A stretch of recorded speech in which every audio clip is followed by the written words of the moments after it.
ರೈತರ ಪಾಲಿಗೆ ಇದು ಕಳೆಗಿಡ.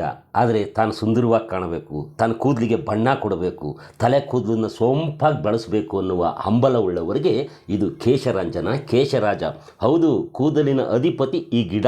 ಈ ನಮ್ಮ ರೈತರು ಗರ್ಗದ ಸೊಪ್ಪು, ಕಾಡಿಗೆ ಗರ್ಗ ಅಂತ ಕರೆಯುವ ಈ ಕಳೆಗಿಡವನ್ನು ಇದರ ಶಕ್ತಿ ಬಲ್ಲಂಥವರು ನಮ್ಮ ಪುರಾತನ ಕಾಲದಿಂದಲೂ ಕೂಡ ಭೃಂಗರಾಜ, ಕೇಶರಂಜನ, ಕೇಶರಾಜ, ಸೂರ್ಯಾರಥ ಎಂಬ ವಿಶೇಷವಾದ ಹೆಸರುಗಳಿಂದ ಕರ್ಕೊಂಡು ಬಂದಿದ್ದಾರೆ.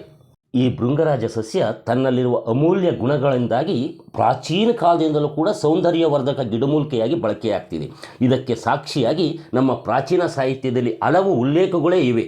ಈ ನಮ್ಮ ಸಸ್ಯಶಾಸ್ತ್ರದ ಪ್ರಕಾರ ಕಾಂಪೋಸೇಟಿ ಕುಟುಂಬಕ್ಕೆ ಸೇರಿದ ಈ ಸಸ್ಯವನ್ನು ಎಕ್ ಲಿಫ್ಟ್ ಅಲ್ಬಾ ಎಂಬ ಸೈಂಟಿಫಿಕ್ ನೇಮಿಂದ ಕರೀತಾರೆ. ಇದು ಹೆಚ್ಚಂದರೆ 2 ಅಡಿ ಬೆಳೆಯುವ ಸಸ್ಯ.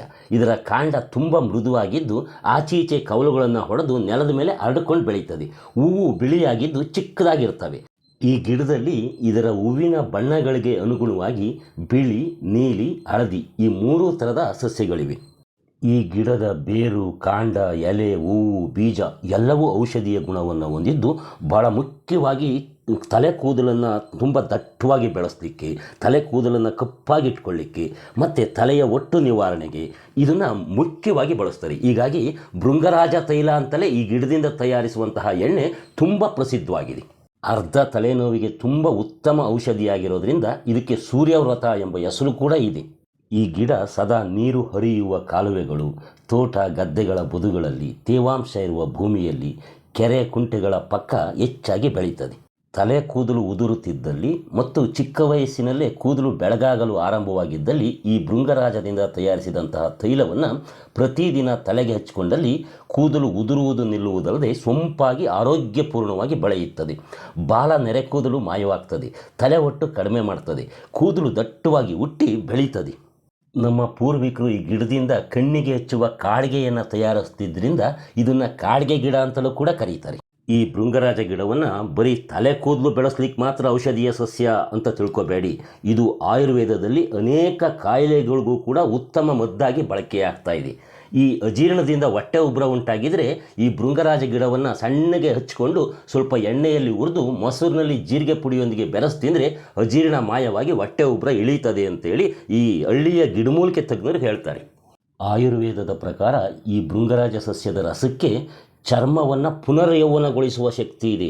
ಚರ್ಮದ ಸುಕ್ಕುಗಳನ್ನು ಮಾಯ ಮಾಡ್ತದೆ ಮತ್ತು ವೀರ್ಯವರ್ಧನೆ ಕೂಡ ಮಾಡ್ತದೆ ಅಂತೇಳಿ ಹೇಳ್ತಾರೆ. ದೀರ್ಘಕಾಲದ ಕೆಮ್ಮು ಕಫಕ್ಕೂ ಕೂಡ ಇದು ತುಂಬ ಒಳ್ಳೆಯ ಔಷಧಿ.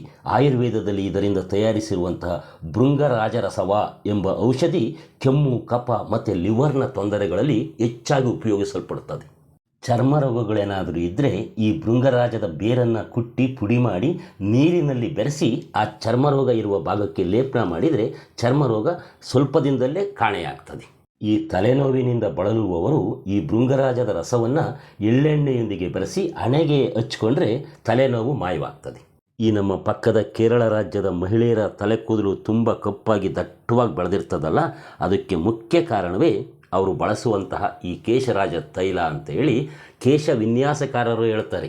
ರಾಷ್ಟ್ರಕವಿ ಕುವೆಂಪುರವರ ಕಿಂದರಜೋಗಿ ಗೀತೆ ನಾಟಕದಲ್ಲಿ ಕೂಡ ಈ ಭೃಂಗರಾಜ ತೈಲದ ವರ್ಣನೆ ಬರ್ತದೆ. ಈ ಭೃಂಗರಾಜ ತೈಲವನ್ನು ಹಚ್ಚಿ ಬೆಳೆಸಿದ್ದಂತಹ ಪಣಿವೇಣಿ ಅಂದರೆ ಹಾವಿನಂಥ ಜಡೆ ಕೂಡ ಇಲಿಗಳ ಕಾಟಕ್ಕೆ ತುತ್ತಾಗಿ ಕಟ್ಟಾಗಿತ್ತು ಅನ್ನುವಂಥ ವರ್ಣನೆ ಅಲ್ಲಿ ಬರ್ತದೆ.